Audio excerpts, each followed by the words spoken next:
All right, we're continuing our coverage of bonds, which is chapter number 5. So first, the most common type of bonds right now is a semi-annual bond. So we're going to first start with altering the computations with the bonds being semi as opposed to an annual rate of interest. In this example, first the general approach is N used to be years, but since we're doing semi-annual, it's now equal to years times 2.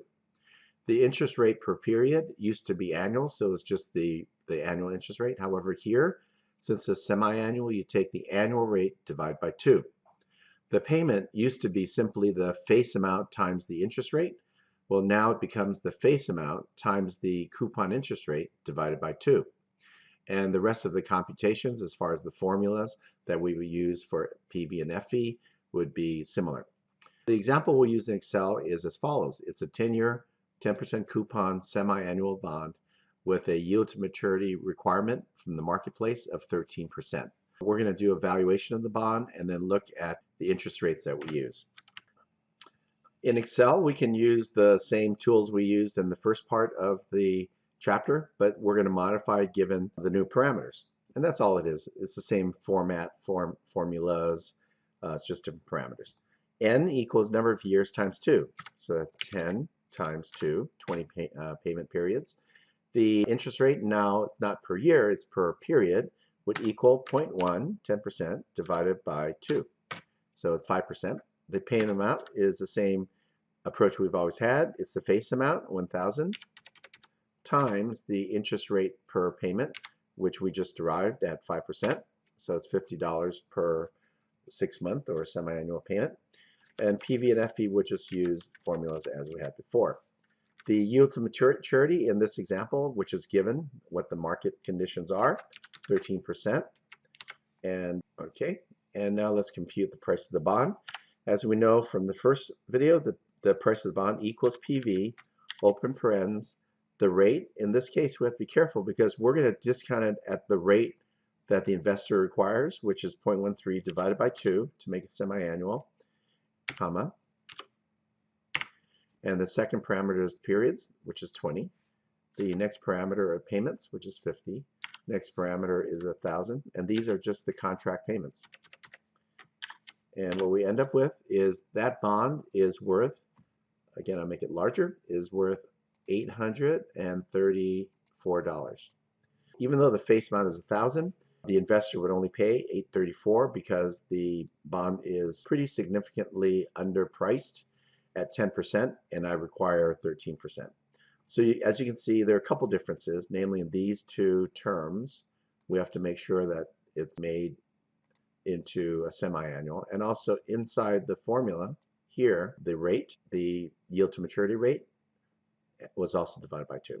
All right, so not too much different, but significant enough for a little confusion sometimes. All right, next let's look at the next variation, and that's a callable bond. And a callable bond means that the issuer of the bond has a right to call the bond, in other words, pay off the bond earlier than the maturity. So it transfers power to the issuer to enable them to have a little more flexibility than simply waiting for the full term to pay off the bond. We'll again use examples and Excel to show how the math works. It's still 10 years, 10% semi-annual, 1,000 face. And now we're seeing a price that is selling at $1135.90, which is equivalent to an 8% yield to maturity. Now notice that since the yield to maturity required by the market is lower than the coupon, that turns it into a premium bond, which is priced above $1,000, in this case $1135. The little twist here is the call provision. Under the terms of this bond, it can be called after 5 years at a set price of $10.50. So notice a couple things. First, that the yield to maturity on which the whole pricing is based is 8%. But what if it is called? And so that approach is saying, so let's reprice this or compute a new yield if we only have 5 years and the bond is called. On the bottom of the slide, you'll see the actual formula. In Excel, we use the exact same formula. It's rate. We use that in the yield to maturity formula. Rate equals N, comma, payment, comma, PV, comma, FV. And so the number of periods at the call event is only 10, which is 5 years times 2 payments per year. That's 10. The payment is the same 50 that we just did. The PV is the price paid by the bondholder. In this case, it's $1135.90. And notice there's a negative sign here. So it's minus $1135.90, which means I pay out that amount of money and I get $50 per 6-month period, plus I get $1050, not face, $1050 because we're assuming that this bond is called. What that leads to is a rate of 3.765, which is an annual rate of 2 times that amount, which is now, I guess that would be 7.530, right? So 7.53 is the yield to call. If you bought a bond, would you be likely to earn the yield to maturity or the yield to call? It's a simple question when I ask it a slightly different way. If you were the issuer of a bond and you could retire the bond at a cheaper yield than paying the entire period, wouldn't you have an incentive to do so? The answer is yes, you would have incentive to do so. I mean, you may not have the cash, so it's a non-issue. But let's say your yield to maturity is 10% and your yield to call is 9%. Well, then there's a high probability, assuming you have cash, that you will call that bond and retire it early. If the yield to call is higher than the face of the bond, you would say, forget it, I'll just ride it out to the end of the period. So that's hopefully a common sense view. Let's just try it out with some numbers. This time it's a 12-year, 10% semi-annual coupon, $1,000 face, selling for $1152.47 with an 8% yield to maturity. So once again, the yield to maturity is different than the semi-annual. And since the yield to maturity in this case is less than the coupon rate, then there would be a premium, right? And that's what we see. The premium is $1152.47. And call provision here is 6 years, halfway through at 1080. And the yield to maturity is 8%, but what is the yield to call? Try this example out in Excel. Here's the parameters. I just copied it over. And what we're trying to establish, what is the yield to call? So let's just do the things we know we're going to need. We're going to need to know N.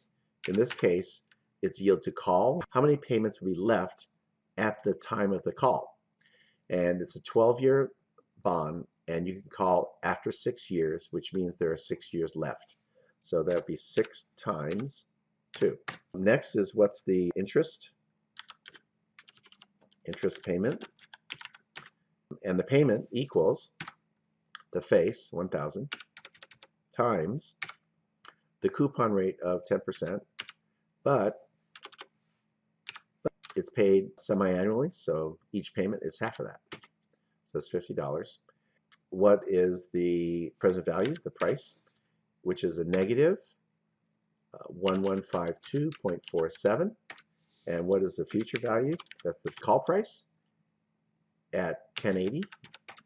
And so that's what the flow would be. A negative now of 1152.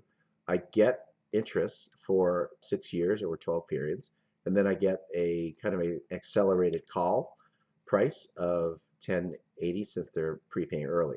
The yield to call in this case is equal to the rate, open parens, number of periods is 12, comma, the payment's still 50, comma, the PV is negative 1152, comma, the FV is 1080, which is the call price, and close parens, and the answer is 4%. Let's expand the digits a little bit.